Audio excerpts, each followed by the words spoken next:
else would you rather be than right here, right now, tuning in to Bills Central Radio? Time now for Bills Central Radio with ProFootballCentral.com's Chris Brown and BillsMafia.com Del Reed. Let's go Buffalo. Let's go Buffalo. Let's go Buffalo. Touchdown, rain, sleet, or snow.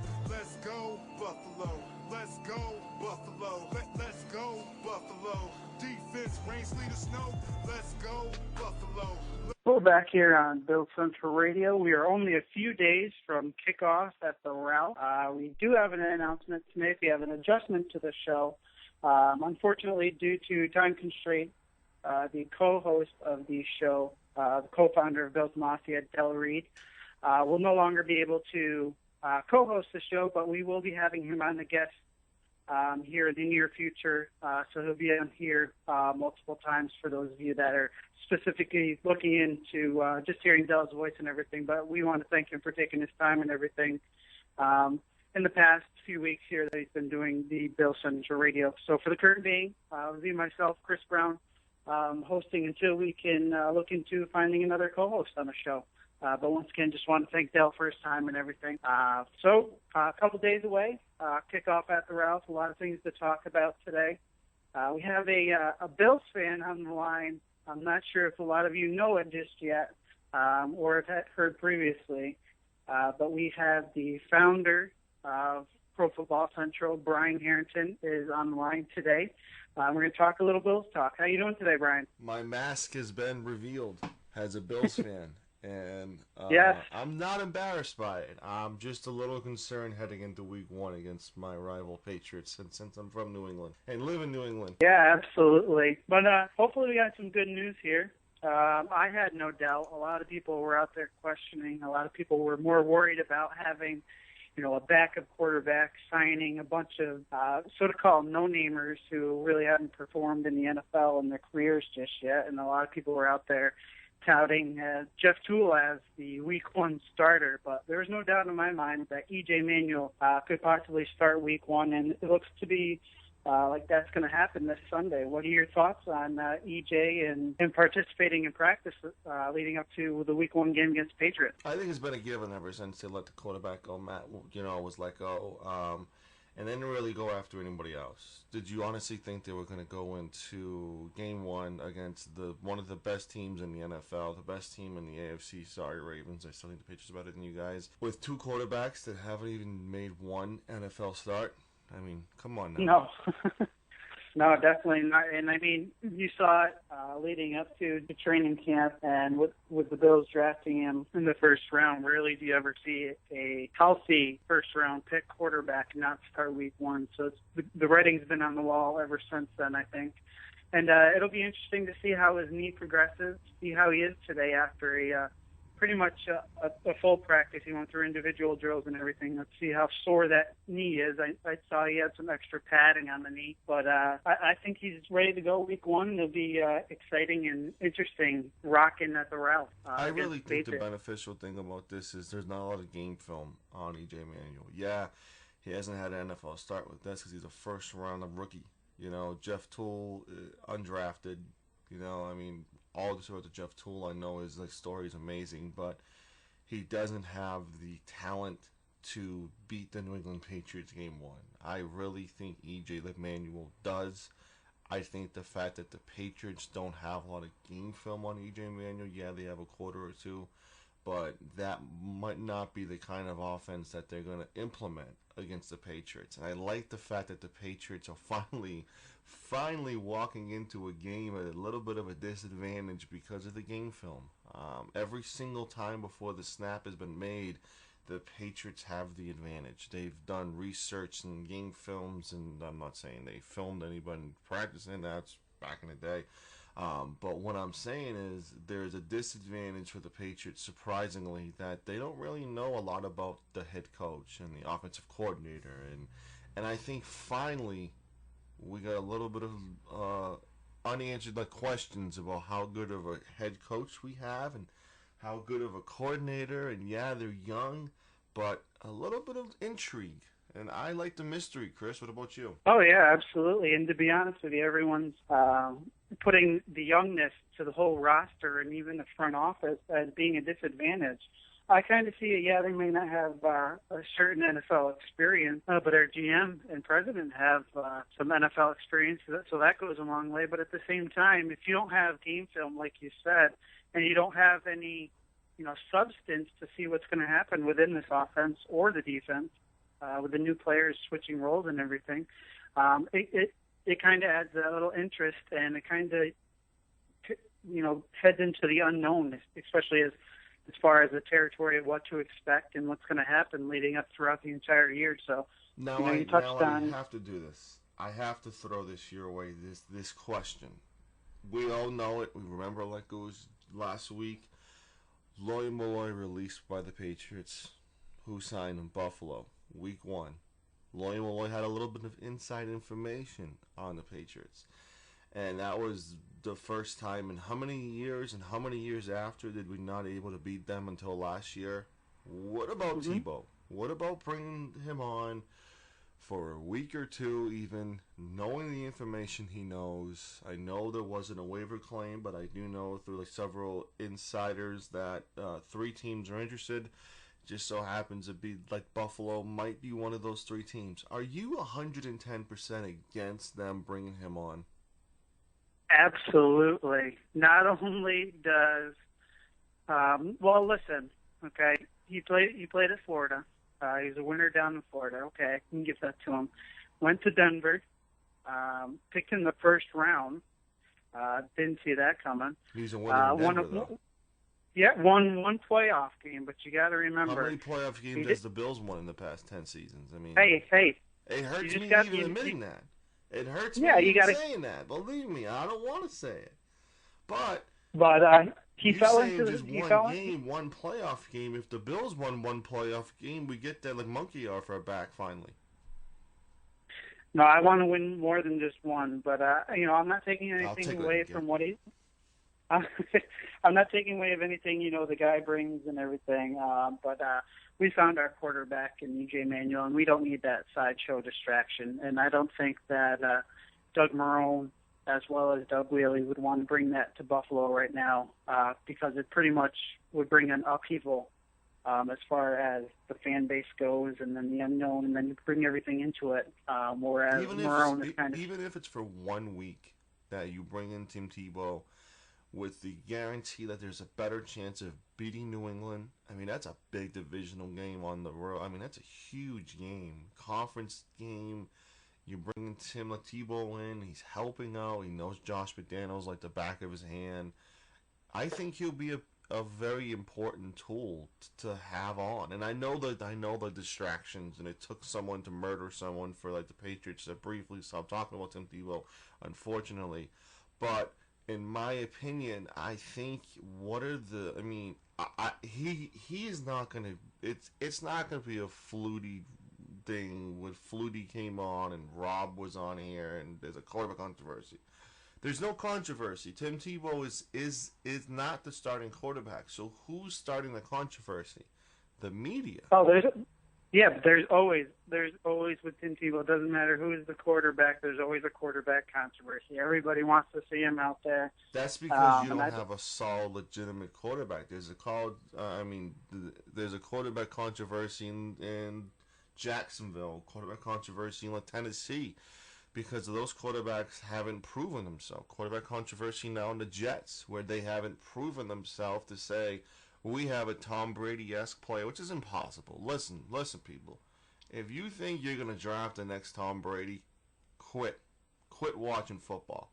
Because the thought of drafting someone that good in the 7th round is just hard to do. Colin Kaepernick was a little bit later round. Yeah, I do agree.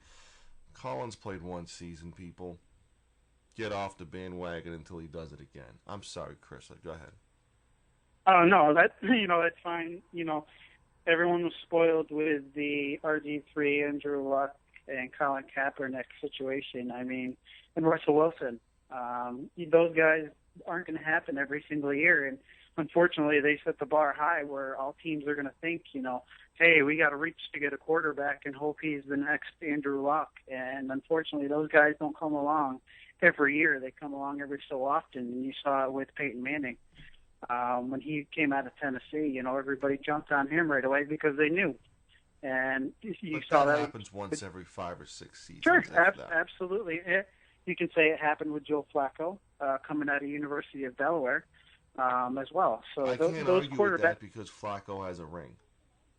Right. Honestly, if you say, players that don't have a ring like Matt Ryan, yeah, Matt Ryan's a great quarterback, but is he elite? Doesn't have a ring, But where the fans are listening to a Bills show, and I'm hijacking the show, which I apologize about. The number one thing I want to stress is this: EJ Manuel is not a proven commodity. Yes, he's proven in college. Yes, he did. The opportunities he had during the preseason were very well, but the question mark of whether or not, I don't want to say J.P. Losman, I don't want to say that, but there is the question mark of which way EJ is going to go. Now, I know we're Bills homers, and I know we think he's going to be the Super Bowl winning, the quarterback and the MVP for us, but we need to really look at this as both sides of the spectrum. Can EJ Manuel be an elite quarterback, or is he closer to someone like J.P. Losman, who's not even, to my knowledge, in the league? How close do you think he's going to be? It's hard to tell, right? Oh yeah, it could go either way. But from what we've seen, he could be a decent quarterback, but at the same time, there's a lot of unknown, and until after the season, we can reassess the situation and see, how good he had of a rookie campaign. From a fan standpoint, I would be satisfied with an 8-8. For the first year under a new system, a bunch of new coaches and a new quarterback. I don't think that's anything. Let me ask you this question: will the owner, I know that Ralph Wilson is not really the complete owner, but we all know he has a say, and he has an ultimate say still. I don't care if he signs, if he doesn't sign the checks over or anything. Do you feel that the Bills organization is at a panic mode where it's win now or find another coach who could win? Or do you think with this head coach, with how young he is, they're going back to being patient? Because patience hasn't won them a damn thing. They've been patient for the past 10 seasons, and look what it's got them. Are they in a win mode now where 8-8 will not cut it and we will be searching for another coach again, or are they patient again?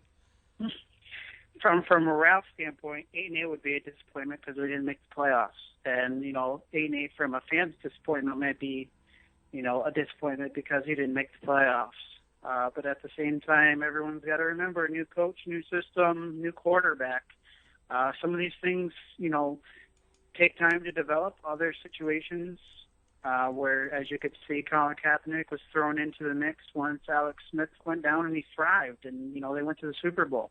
Not saying that that's, what's going to happen with EJ and the Bills here, but at the same time, you have to look at all possibilities.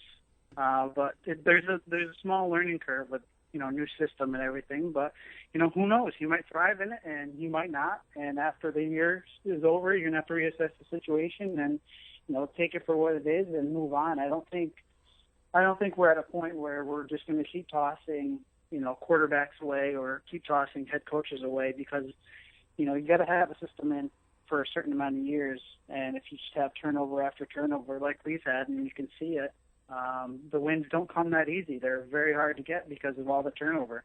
It's a revolving door. I mean, if you check the past head coaches we've had, there's only 2 of them, to my knowledge, Wade Phillips and Greg Williams. Greg Williams barely in the league. But, Chan Gailey's not in the league anymore. There's a couple of head coaches. Let me shift gears for a little bit. Let me ask about the wide receiver core. How confident are you that, yes, the Patriots, they don't have a secondary. Yes, the one thing about this game that I'm looking at is that the receivers, the speed of this receiving core. aren't just about the slanting cuts like we were before with Josh Reed, a la. We're all about deep ball. Finally, about that. I know the cornerbacks on the Patriots aren't really the best. But how concerned are you that this receiving core needs to learn more each game about how to go up against a real NFL, the cornerbacks? I mean, listen, we are going to be playing a lot of elite cornerbacks. It just so happens we're not playing it against the Patriots. How concerned are you about this core? They are very young now, Mr. Brown. Yeah, very young. But I think, as far as what game day goes, I think they're up there with any of the wide receiver cores out there. Yeah, we don't have the big names, but you got to remember they're young. We have quite possibly the best route running receiver in the NFL, and I will say he is the best in Stevie Johnson. His ability to get off the line and create separation from the defensive backs, just shows his leadership out there, and somebody, everyone's seen Flash Goodwin, Marquise Goodwin return punts and everything, but you also got to remember, you mentioned the deep ball. That's something that we haven't seen since the days of J.P. Lossman and Lee Evans all the time. You could figure on Lee Evans was good for one deep ball per game from J.P. Lossman just because that's what he would do. Lossman would just chuck it up all the time. But you got to remember now we also have another possession receiver in Robert Wood coming out of college. He was probably the most recognized NFL-ready wide receiver out there, and I think he's, stepped up to that level, and I haven't seen any disappointments so far, and it'll be interesting to see how all these young guys, step up and perform. I think they're ready. I think they want to prove themselves that they're ready, and I think that Coach Hackett will put them in the K-Gon offense, so to speak, and show everybody, why we took these wide receivers so early in the draft, and I think it'll pay off in due time. So I think, it'll be something to take a look at. But for sure. I believe I heard you say this is going to be the best receiving core. Did you say in the NFL or in what? No, not. I wouldn't say the best in the NFL. You got to remember the likes of Atlanta. You have Julio Jones and Roddy White. So that's they're probably your best as far as on this team in a long time. Yes, yeah, absolutely. You don't have those days. It's been a while since we had Peerless Price and Eric Moulds on the field together. So we haven't really seen a wide receiving duo in quite some time, and I think you'll really start to see that when Robert Woods starts to emerge as the number 2 receiver behind Stevie Johnson. A lot of people still don't see Stevie as the number 1. In my eyes, he's the number 1 just because he's been on this team the longest time. You're 100% sold on him. Absolutely, no doubt.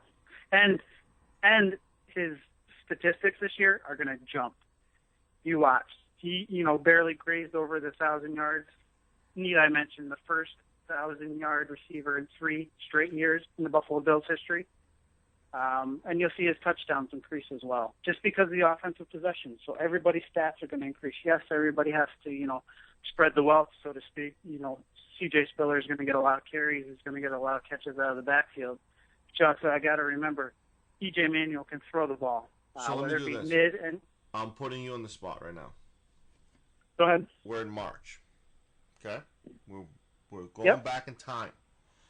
Knowing the kind of receivers you would be able to draft, would you draft like the way you did, or before the draft, sign a high-profile wide receiver like Jennings or Wallace, or even maybe Hartline, knowing that you would have a solid 1A and a solid 1B receiver, and cornerbacks need to pick which one to focus on. Do I go 2 on him or 2 on 1? So that could pretty much almost guarantee that a receiver will have 1,000 yards. Or do you draft the way they drafted? A lot of uncertainty in this receiving core. Sure, I draft the way I draft, though, because you got to figure Jennings is on the decline of his career. He's already hit his peak. Mike Wallace is a one-man show pretty much as far as deep ball is concerned. That's really all he's good for.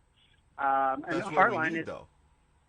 Hartline's a possession receiver, so that's AKA Stevie. Stevie's the possession receiver, and I believe, he, with his route running ability, he's definitely by far an upgrade over Brian Hartline. So spending the money on a big wide receiver where we can spend it elsewhere, I don't think would have been the best option, knowing that we're coming in with a new system, new quarterback, and we can get the guys that we can actually want to fit the system that kind of ran those type of systems in college.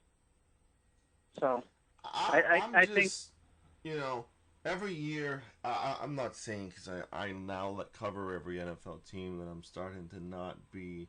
Believe me, every Sunday I'm going to be screaming for the Bills to win. I'm excited the fact that they're playing like the Patriots. I live in that area.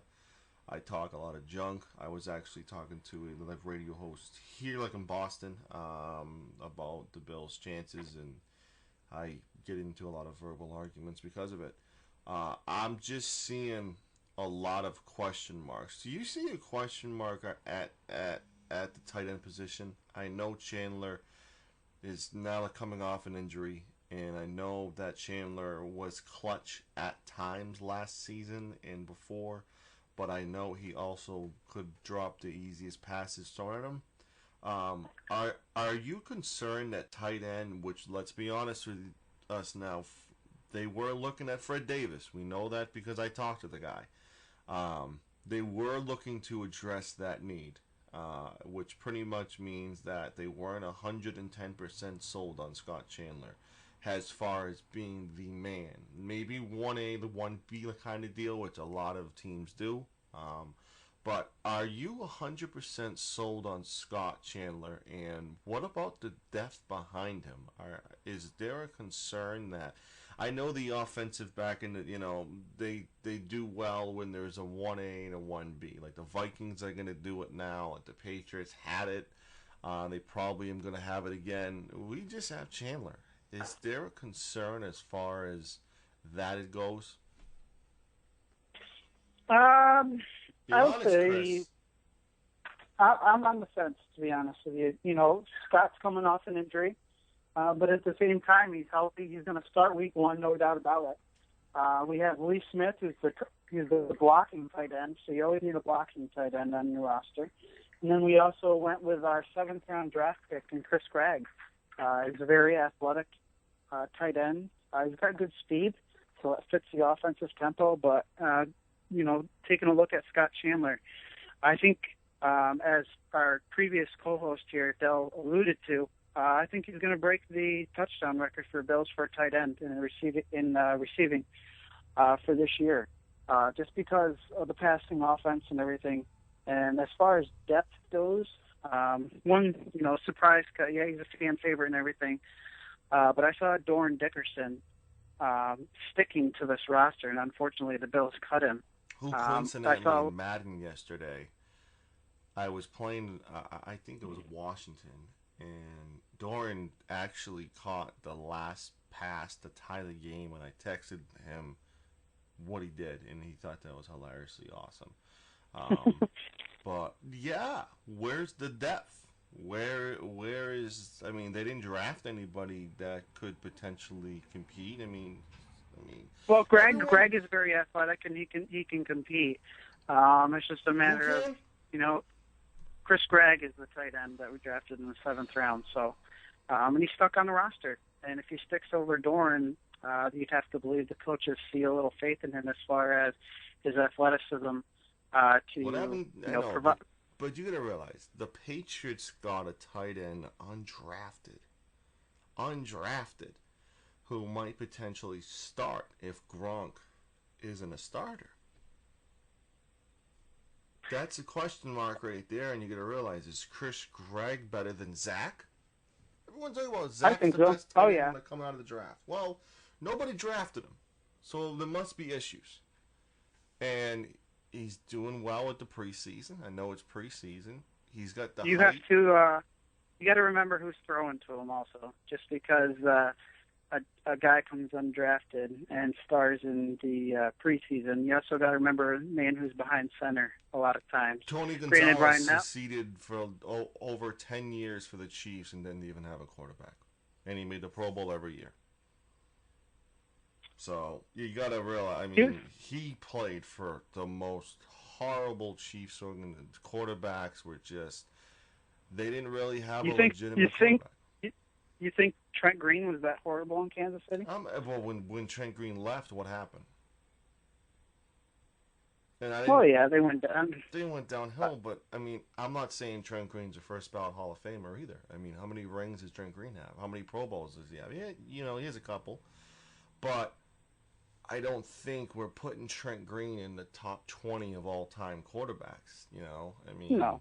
I think they could have done a lot better than Trent Green, and they found out before and after Trent Green. I mean, after Trent Green, I think they did a lot worse when they kept putting Croyle in and everyone else in, but he still managed to be. And I know that name's a bad name because there was a great possibility the Bills acquiring Gonzalez, but he denied it and didn't want to come to Buffalo, which I am still hurtful over. And I'm not going to go out of my way praising Tony Gonzalez because he could have been a Buffalo Bill, which would have been amazing for us. And it would have helped out a lot of clutch plays that the quarterback was in trouble. They could have just thrown it off to Tony Gonzalez, and he would have helped us out of a third down play. But I'm over that now, Chris. As you can tell. I got a couple questions for you. Let's switch gears back, and we'll get back on pace here with the Week 1 matchup. We traded away a guy, linebacker, who's been with the Bills for a few years now, mainly doing special teams duty, and Chris White. We traded him to the Lions for our now quarterback who's on the practice squad, and Thad Lewis. He was released by Detroit, and a team by the name of the Patriots picked up Chris White. They picked him off the waiver wire. What are your thoughts on White going to the Patriots? Is it basically just intel and then releasing him, or what? Well, I thought the release was pointless because I think they could have gotten the quarterback they gotten for someone else that wasn't going to be someone that we needed.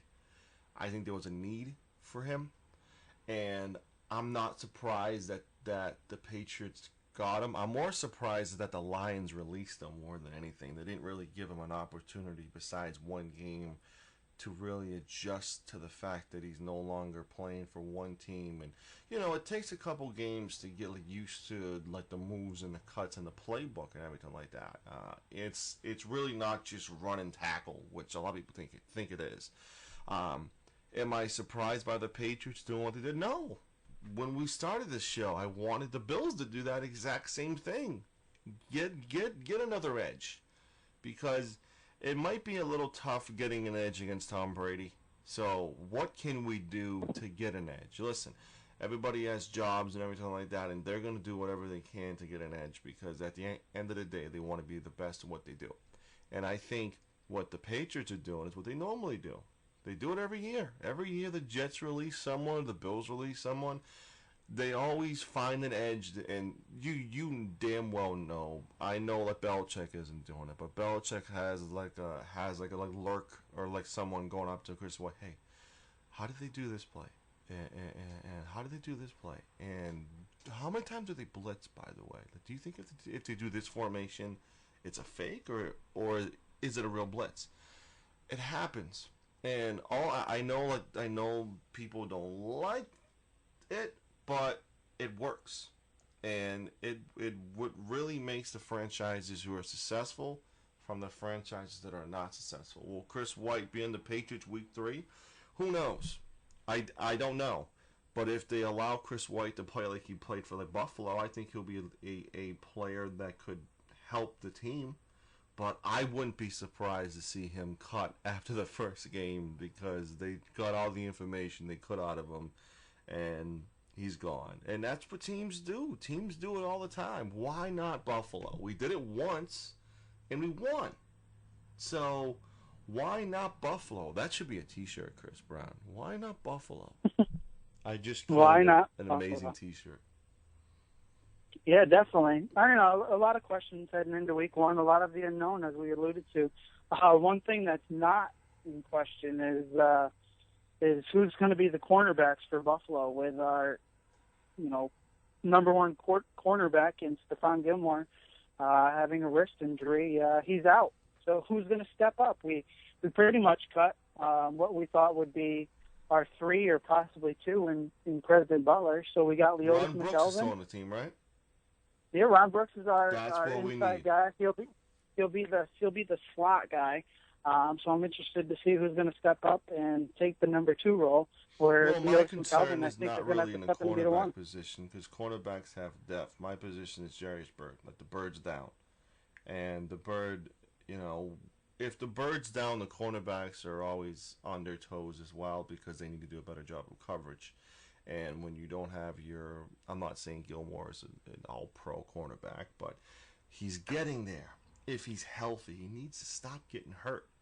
But they need to do a better job as far as the cornerbacks now to make sure that the press, like man-to-man's better because they have backup.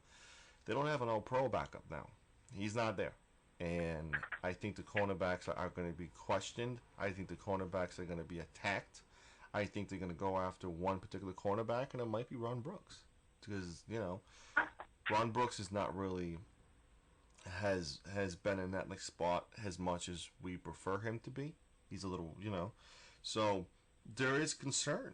Absolutely. There's concern about the backfield. But the Patriots' backfield isn't really awesome as well. But it's all about speed. And if they have speed, which the Patriots don't have as much speed as we do,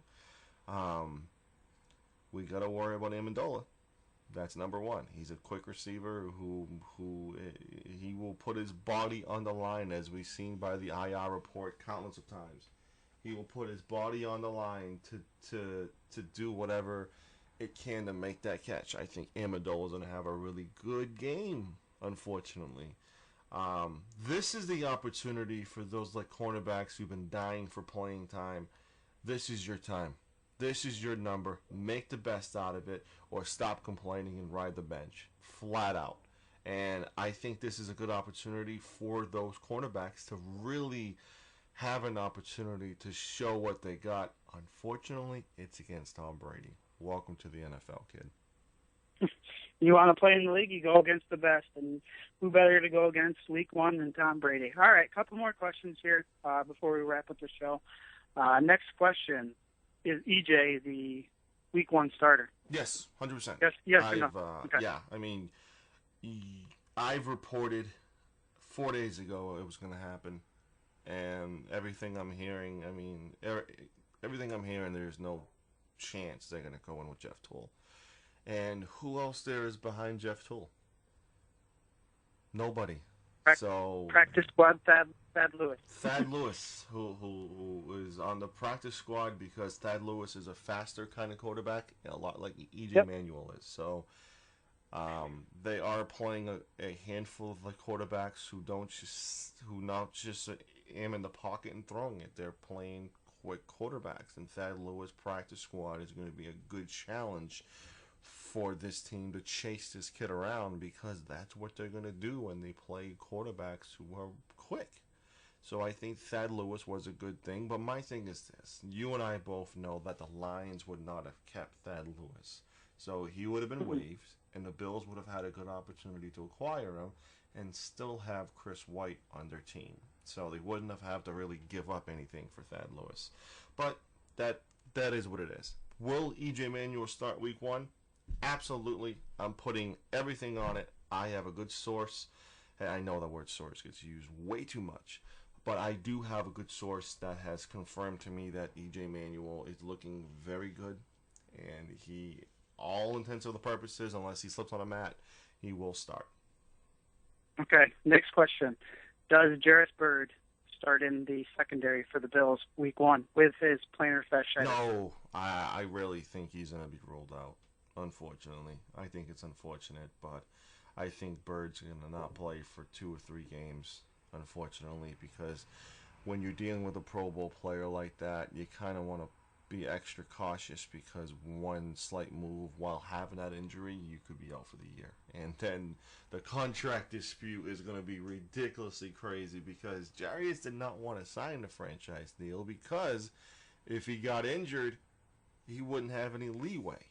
So do you honestly think that that like Jarius Byrd is going to really want to go out there and not 100%, knowing he's in a contract year? And it's to that point. Is it pride or is it really an injury? Yeah, he can go to the doctors and they can say that he has plantar fasciitis, but how sore is it? Mario Williams had that same injury, and he couldn't do anything for the time he had that injury, and then when he got healed, he blew up.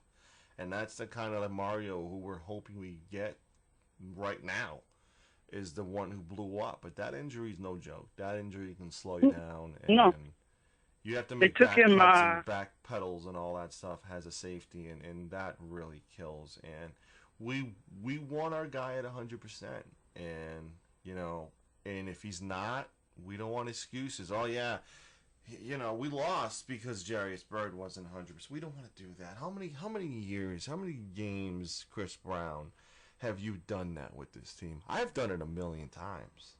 I've done it from Travis Henry wasn't 100%, and Travis Henry was hurt, and Travis Henry had to wear a coat because his ribs were torn, and he really didn't play that well. Or we did excuses so many times. Do you really want to go into this game with an excuse of Jarius Byrd isn't 100%? I know you're going to use a Manuel card if he starts and we don't win. Knock on wood. I know you're going to use that card. Oh, EJ Manuel was 100%, because I am. But do you really want to keep going into that? Oh, yeah, we lost because... No, I mean, it comes down to either win or you don't. And if it's with certain players out there, if it's without certain players, someone's got to step up. Their motto, being next man up. And let's see how it goes. It'll be a first game for Aaron Williams to start in the safety position. And I think he's going to have a good year. So next question to finish the show for you. Give me your prediction. Week 1, do the Bills win? Do they lose? Do they tie? What do you got?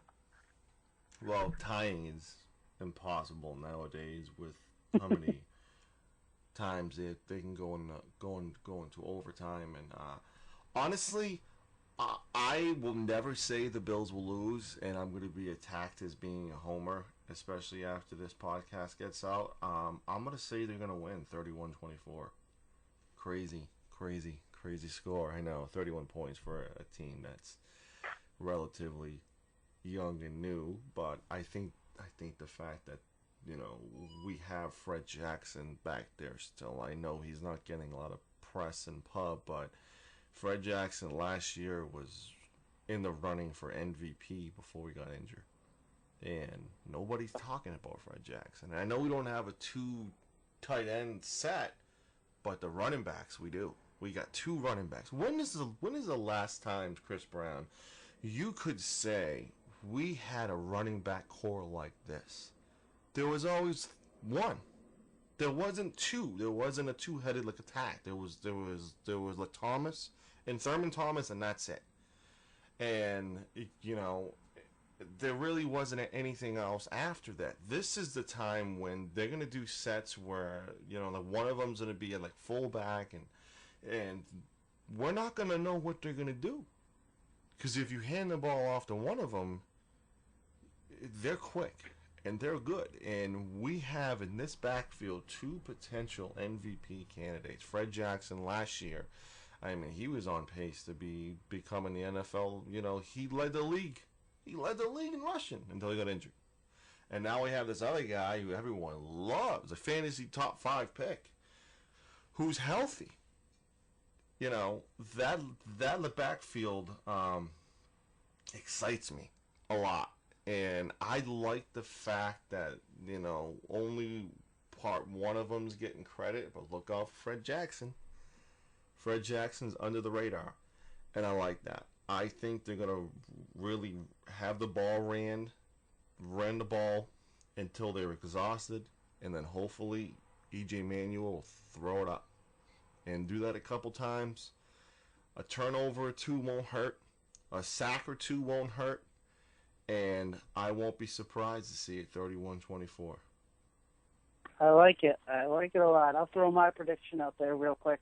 I got 27-26 for the Buffalo Bills. What will happen? I think it'll be a 2-minute drive. in the fourth quarter, and I honestly think that EJ will take them down the field and put it in the end zone for the Bills win Week 1 at the Ralph, sending the fan base in, a frenzy, so to speak. I will be there at the Ralph.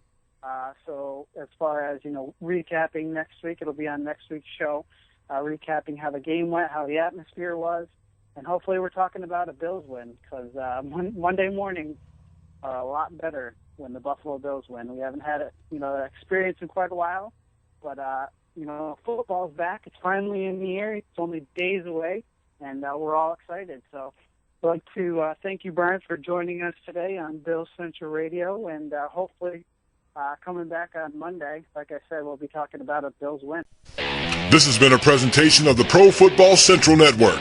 For news, blogs, highlights, and more, log on to ProFootballCentral.com.